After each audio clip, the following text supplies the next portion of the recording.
No, bad things don't happen to anybody. Things happen. Different kinds of things happen to people. When you don't like it, you think it's bad. See, suppose today is your wedding, you have to take a procession on the street, but a huge rain happens today, thunderstorm. It's a bad thing. Your wedding is all drenched. But somebody else has been praying for this rain. Somebody else feels so glad it's raining. So what is bad and good is just what you like and dislike, isn't it? Yes? So, let us not think of life in terms of good and bad, because you are all people who believe in God, isn't it? You believe in God, and when you believe that everything is created by Him, why are you going about judging what is good and bad? Maybe it's all needed for you. Otherwise, your belief is all a fake belief, isn't it? If you believe in God, everything that He is doing must be perfect, isn't it so? Yes or no? Or if His judgment is not good, we must fire Him. Isn't it so? If He doesn't know what He is doing, we must relieve Him of His job. If He knows what He is doing, we should not complain. Is that so? Somewhere we have gotten ourselves into a situation that there is no way out. We have made investments in our deception so deep that there is really no way out. Please see, right now, there is no way out of this. Now, if God knows what He is doing, whatever He does to you, you must be happier and happier, isn't it? Today if He tells you enough of life, come back, you must be very happy because after all you're going to your Creator. But that is not the reality with you, isn't it? Yes? If your doctor tells you, you have only 2 days to live, you will become very miserable. You won't see, this is God's intention, how wonderful I'm going back to Him. Will you go joyfully? No. Somewhere you are all mixed up in deceptions. The first and foremost thing that you owe to yourself is, you must at least be straight with yourself, 100%. Maybe you cannot afford to be straight with anybody in the world, but at least with yourself you must be 100% straight. You owe it to yourself, isn't it? Isn't it so? Now you said purva janma whatever, past life, karmas and vasanas and whatever. From where did you assume that there is another life? Somebody told you, isn't it? Why do you believe what somebody tells you? How do you know this man knows? You do not know, isn't it? Now if I talk about past lives, it may be a reality for me. It may be 100% truth for me. But as far as you are concerned, it is just a fairy tale, isn't it so? Yes or no? If I tell you a fairy tale, you have only two options, either to believe me or disbelieve me. If you believe me, it'll not get you anywhere. If you disbelieve me, it'll still not get you anywhere. Only thing is, if you believe me, you have an interesting story to tell someone. If you disbelieve, your life is barren. That's all the difference between believers and disbelievers. Disbelievers' life is little barren because they have no fairy tales. Believers have wonderful stories to tell. Isn't it so? You don't like it, I know, but is it so or no? Now, there are some people, see, believing something, why has it arisen within you? Let's look at this. Believing things which are not yet a reality in your life means somewhere you're lying to yourself, isn't it? Does it mean to say I must disbelieve? Disbelieving is also lying to yourself. Somebody believes in this, somebody disbelieves in this. Both of them are believing something, isn't it so? Yes? One person believes it is true, another person believes it is false. Both of them are believing something that they do not know. Once it happened like this. Gautama, the Buddha, you heard of Gautama? Yes. Gautama, one day, early morning, was sitting in a large congregation of his disciples. One man came, early morning. The sun is yet to rise, it is still dark. This man came, stood in the shadows out there. This man is a great devotee of Rama. He is a Ram Bhakta. All his life, he did only Ram, Ram, Ram, Ram. Nothing else but Ram. His clothes are all printed Ram, Ram, you know, people. He did only Ram, nothing else but Ram. Age is passing away. Little doubt has come. Suppose there is no God, my whole life will go waste. He knows there is God because he just did not go to the temple, he built many temples. But suppose there is no God, the whole life will go waste saying Ram, Ram, Ram. How many of you believe in God? How many of you believe no God? 1, 2, only 2, 3. I thought there would be at least 100 hands. Now, this Ram Bhakta definitely knows there is God, but he just has a little doubt. Suppose there is no God, my whole life will go waste. You know these 4 people who don't believe in God?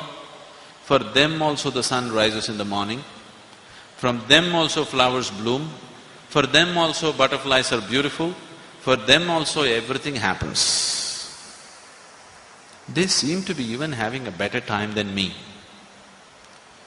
So suppose there is no God, my whole life will go waste just saying Ram, Ram, Ram, Ram. Now there is an enlightened being here, he wants to confirm.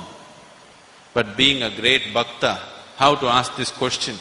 So early morning he has come, when it is still dark, he came and stood there in the corner and asked this inevitable question, is there God? Gautama looked at the man and gave a clear, emphatic no. The disciples, big relief. In their minds this struggle has been going on, is there God or no God, God, no God. All the time, whenever they ask such questions, Gautama becomes silent, never answers. For the first time he gave a clear no, no God. The message spread. The enlightened one has declared no God. Joy spread. Because if there is no God, nobody is snooping down on you and keeping accounts of what you're doing and what you're not doing to burn you in hell or whatever. You are just completely your own man. You can do whatever you want with your life, isn't it? So joy spread. Message spread everywhere, celebrations happened. No God, enlightened one has declared no God, everybody happy. Evening, another man came. This man is a Charvaka. He also came and stood there, sun has set. Once again it's in shadows. The man came and stood there. He is a Charvaka. You know who is a Charvaka? Charvakas were out and out materialists. They don't believe in anything other than what they see. Those days there used to be professional Charvakas. As there are missionaries of God who are going about spreading the belief in God, there are missionaries of no God going about spreading that there is no God, no God, no God. He is an expert Charvaka. Whatever kind of devotee you are, if you talk to him for 10 minutes, he will prove to you there is no God. He has proved to thousands of people, no God. Age is passing away, just a little doubt has come. Suppose there is God. When I go there, will he leave me alone? And these believers also say he has all kinds of torture equipment in his hell and all that stuff. So just a little doubt. He knows there is no God, but little doubt. So he came to confirm, Again he asked the same question, is there God? Gautama looked at the man and said, yes. Again disciples went into turmoil. Morning he said no, they were all happy. Evening he says there is God. What is the game anyway? See, whatever you believe, it is your belief. It's got nothing to do with the reality. You believe there is God, it's your nonsense. You believe there is no God, it is still your nonsense, isn't it? The reality is you really don't know. If you see, I do not know, if you become a big I do not know, then the longing to know will burn within you. When the longing comes, seeking will happen. When the seeking happens, knowing will anyway come. Because what you are sitting is not sitting on top of Himalayas, it is right here. What is within you cannot be denied to you by anybody else except yourself, isn't it so? Yes? And you will deny it to yourself simply because you believe something. You believe there is God, you believe there is no God. You are still in the same boat, but you think you are opposite parties. Both of you are believing something that you do not know. If you simply say, I do not know, the very nature of your intelligence is such that you cannot live with I do not know forever. You have to find it. Once the longing arises to find it, to know what is within you, to experience what is within you, how long should it take? How long should it take? 12 years of yoga? How long should it take? If you are willing, it's just one moment, isn't it so? Yes? But your willingness is not there because you've invested in your belief systems. You believe in so many things that you do not know. So let's not talk about past lives and future lives. Let's talk about this one. Because you know only this one, rest is all fairy tale, isn't it? From the moment you were born to this moment, what kind of parents you had, what kind of family you had, what kind of education, what kind of friends, all the things that you did, all the things that you did not do, does it decide who you are right now? Does it decide who you are right now? Yes? The very way you think, the very way you feel, the very way you understand everything is the way your past activity has been, isn't it so? Is that so? Is that so? Yes. So, it is this activity that we are referring to as karma. From the day you were born till now, what all you did, that is your karma. Accordingly, your mind, accordingly you think, accordingly you feel, accordingly you experience your life, isn't it? Does karma go beyond these limitations? Yes, definitely yes, no question about it. But you should not believe it. I'm saying yes. Don't believe the nonsense that I say. I want you to just look into yourself and see what is true with you, what is not true with you. Because if you want to make a journey, if you're serious about making a journey in your life, you must start only from the seat in which you're sitting. Whether your destination is next street or the moon, you can start your journey only from the seat in which you're sitting right now. Is it so? Is it so? If you try to start your journey somewhere else where you are not, then your whole life will be wasted in hallucination. Your whole life will be wasted in imaginations. If you are really sincere and serious about making a journey, first thing is to see, what I know, what I do not know, I do not know.